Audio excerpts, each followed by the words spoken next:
March 3rd at 7 p.m. Enjoy exceptional cuisine, live entertainment, and modern elegance. Celebrating the exhibition, A Hunt Sloan Menagerie. To purchase your reservation, scan the QR code. The Live Viper 6 mobile app. Download it today. The Live Viper 6 Skyview Network, sponsored by Terry Lambert Hyundai. A cold front is approaching, which could bring severe weather. I'll have all the details in your Viper 6 forecast. Right now on News Channel 6 at 4, an update from the courtroom during sentencing for Alec Murdaugh today for the murder of his wife and son. Plus, Georgia lawmakers working on improvements in health care statewide, how they're trying to provide better access for rural hospitals. And how the Evans Town Center is changing as new businesses come there. Your News at 4 starts now. Live from Television Park, this is Wjbf News Channel 6 at 4. Good afternoon, everybody. I'm Brad Mean. And I'm Jenny Montgomery. Thanks so much for joining us. Before we get to our big stories on this Friday, we have a first check of our weather. Meteorologist Miller Hyatt tracking a Viper 6 alert day. That's right, Miller. A windy Forecast. All right, Miller, thanks. Coverage you can count on continuing with sentencing day for Alec Murdaugh. Now his lawyers are announcing plans to appeal the decision. M. Wynn has details. Once prominent and former attorney Alec Murdaugh sentenced to 2 consecutive life terms without parole for the murder of his wife Maggie and youngest son Paul. It might not have been you. It might have been the monster you become when you take 15, 20, 30, 40, 50, 60 opioid pills. Judge Clifton Newman asking the 54-year-old if he had anything to say. I'm innocent. I would never hurt my wife Maggie, and I would never hurt my son Pawpaw. Today, Murdaugh's lawyers again calling the prosecution's alleged motive illogical, that he would kill his wife and son to buy time and gain sympathy just as his law firm was on the verge of uncovering his alleged financial crimes. There really was no evidence linking one to the other. They had cast Alec as a despicable human being. We feel like that is a very solid ground for an appeal. The jury took less than 3 hours to come to a verdict. Juror Craig Moyer telling ABC News they took a vote as soon as deliberations started. 2 not guilty, 1 not sure, and 9 guilty.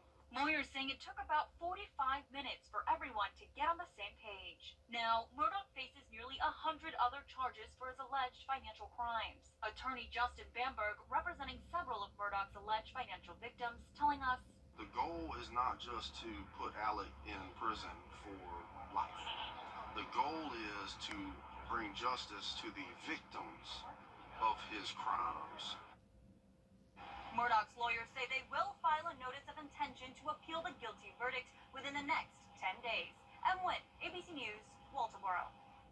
South Carolinians convicted of a violent crime while out on bond for another charge could soon face more prison time if state lawmakers get their way. Under a new bill, those types of offenders would face another mandatory sentence of 5 years in prison on top of any punishment for their other violations. The proposal has been backed by law enforcement groups as a necessary tool to close the revolving door of repeat offenders. It passed the House, still has to get approval in the Senate before it would go to the governor's desk. Georgia lawmakers say there's one final push to improve access to medical care for the state's rural hospitals. While Democrats are pushing Medicaid expansion, which will give more Georgians access to health care, Republicans say we need to first have the workforce to provide adequate coverage. Lawmakers say recruiting and retaining nurses will be needed to prevent them from moving to other states or leaving the profession entirely. From the rural hospital standpoint, 20% of that money has to be used for workforce. 10% has to be done from a quality standpoint. If you're doing quality health care, that drives price, because if you're taking really good care of people, the price goes down. Get people earlier detection and earlier treatment costs us less on the back end if we did it on the front end. So that Medicaid expansion is important.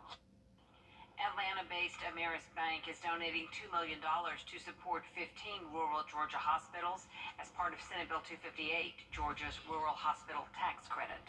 Well, the Georgia General Assembly now with just 12 days left in this session, and they're trying to get a lot of work done in that short time. In fact, the Senate just passed a bill to create an oversight commission for state solicitors and district attorneys.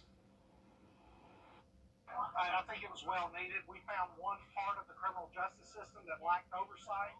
My constituents from the Chattahoochee Circuit suffered because of that oversight, and my friends in the Republican caucus stood with me today, and we passed a piece of legislation to correct that problem.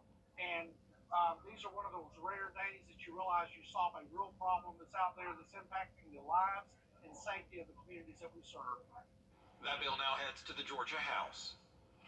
We've been keeping up with the construction of new businesses at Evans Town Center, and tonight we have some updates. Hannah Letier's live at the plaza now with a look at what's coming. Hannah? Yeah, Jenny, Miller was right. It's quite windy out here, but construction is all finished up here at the Evans Society Center, which is located behind the Maybaum building. All that's left to do are some finishing touches. Southern Time Clothing, Elements Massage, and Mirror Infusion Kitchen still have some work to do before opening, like putting up signage and work on the inside. Edward Jones will no longer be in the plaza, so that space is still available for lease. Goat Kit Coffee Company had its soft opening on March 1st, and business has been booming. They're expecting even more business after their grand opening and when the under construction apartment complex next to them opens. It has been fantastic. We had to hire a lot of new employees for the new location. Yes. Everyone has caught on so quickly. We're hoping for a lot of foot traffic from the apartments, and really to be that place where people can come and hang out and study and just socialize. Yeah.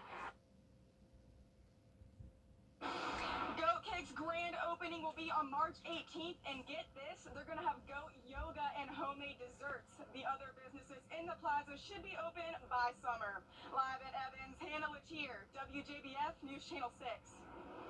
More new opportunities coming to this area, and that means it could be a good time to find a job. Bria Smith is covering the CSRA job fair. If you're looking for a job in education, 12 local school systems are participating in the big CSRA job fair on Saturday. Saturday's job fair held at Augusta Tech will be the second event hosted by the Regional Education Service Agency. The aim is to get people who are interested in working with their local school systems easier access to a job opportunity.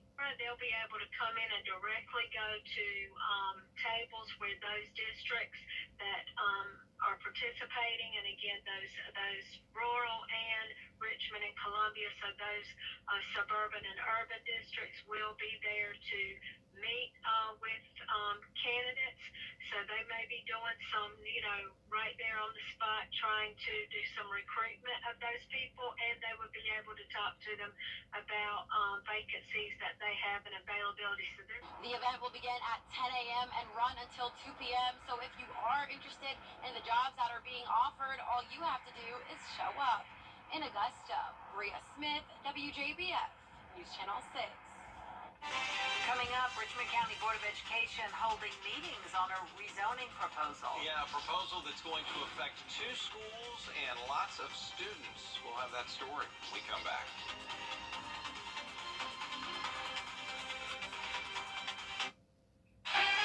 Channel 6.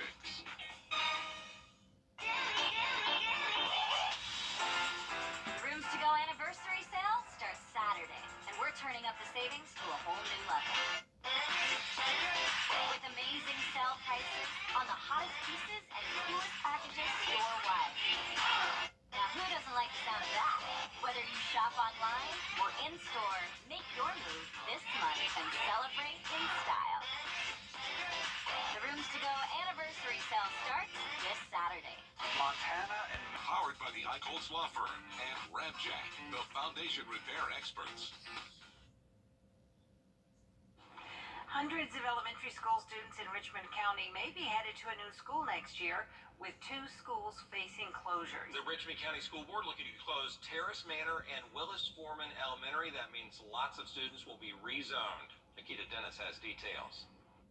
The school board is considering closing Terrace Manor and Willis Foreman Elementary. Board members held a town hall at Willis Road Elementary Thursday to get parents' input. Right now, this is just a proposal. If the proposal's so true, that they're able to leave out of one school and come to another. Some cases are equal, other cases they get an advantage. With 2 schools potentially closing, students will have to move to other schools in the district. Terrorist matter over the years, their enrollment has slightly been dropping. It's now down to 47%. Terrorist matter facility, although it's as well maintained as possible by the facilities people, it is in poor physical condition. The proposed action, as I mentioned, is to merge Terrorist matter into Wheels Roof. Closing the two schools is what the school district refers to as their right-sizing plan, making sure every student is accounted for. Officials say right now the elementary schools are at low capacity. There are some neighboring counties that have the same amount of students that we have, but they're running with 25 less schools than we currently have in Richmond County. So I want you to understand this is about resources, it's not about money.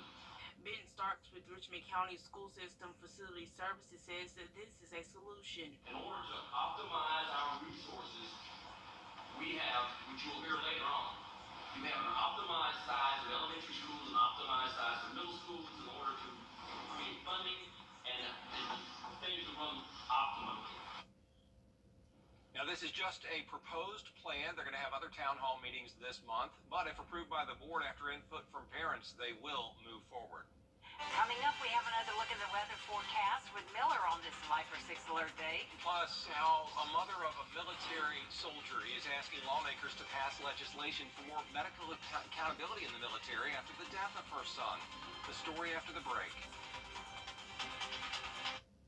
I'm Attorney General. We'll be down into the 30s, so unfortunately we could be seeing possibly a freeze as we head into the end of the week. But looking forward to the weekend because it's looking pretty nice, dry, sunny, with temperatures in the 70s. So get outside and enjoy it, but be aware we do have that weather alert day today. Brad and Jenny? All right, thank you so much, Miller.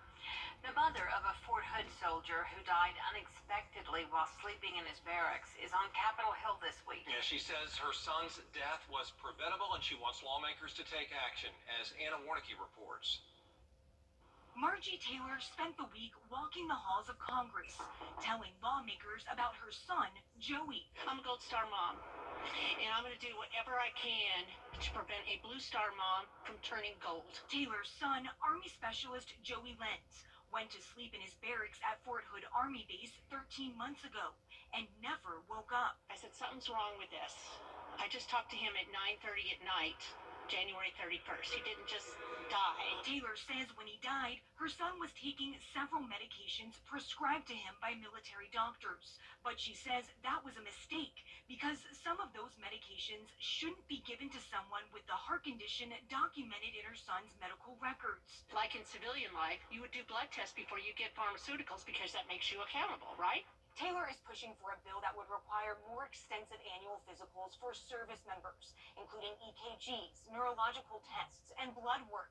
And she also wants more oversight for prescriptions and transparency for medical records. Why does their gun, their weapon, get better care than the person who pulls the trigger? Taylor is asking lawmakers to include those provisions in the annual National Defense Authorization Act. I am here to prevent another mother, father, husband, wife going through what I've been through, losing a loved one. And if you can just have a regular physical, why not do that? In Washington, I'm Anna Warnicki. And coming up, things from the past love to make a comeback. How stick shift vehicles are now a new retro. We'll have that story for you when we come back.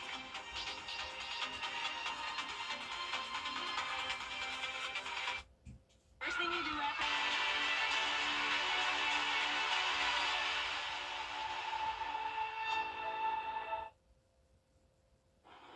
Well, first it was vinyl records. Now the kids are bringing back stick shifts. So far this year, sales of cars with manual transmissions are up 0.8% from 2 years ago. A lot of those drivers are Gen Zers and millennials. Now, manual cars don't get better fuel mileage. They don't cost less. They don't go faster, accelerate faster than automatic transmission cars. So why do people want them? Well, they say they're just more fun to drive. Brings back some memories there. It certainly does. And they are fun. You're really in control when you're driving a stick shift. Yeah, always something to do. Yeah, that's true. And there's a lot more coverage you can count on coming up next on News Channel 6 at 4:30. Including the latest details on the investigation into that train crash in Ohio. Stay with us.